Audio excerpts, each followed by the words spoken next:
ચાઇનાના લોકોની હાઇટ નાની છે એ આપણા માઇન્ડમાં હતું, પણ છેલ્લા 2 કે 3 દાયકાની અંદર એ લોકોએ રિસર્ચ કર્યું કે આની પાછળનું રીઝન શું છે. અને એની માટે એ લોકોએ ડેઇલી ડાયટની અંદર પ્રોટીન છે, ફાઇબર રિચ ફૂડ છે અને ન્યુટ્રિશન ઉપર ટોટલ ફોકસ કરવાની શરૂઆત કરી.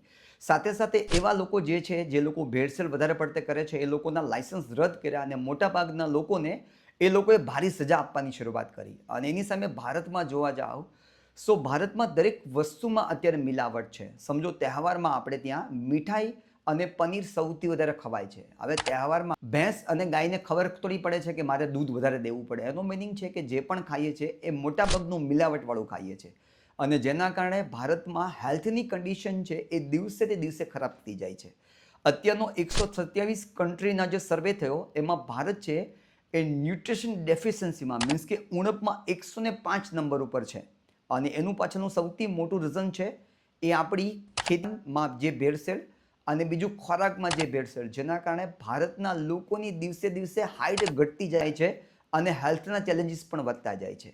આની માટે હવે અવેર થવાની જરૂરિયાત છે. વધારે ઇન્ફોર્મેશન માટે એનરોલ કરી શકો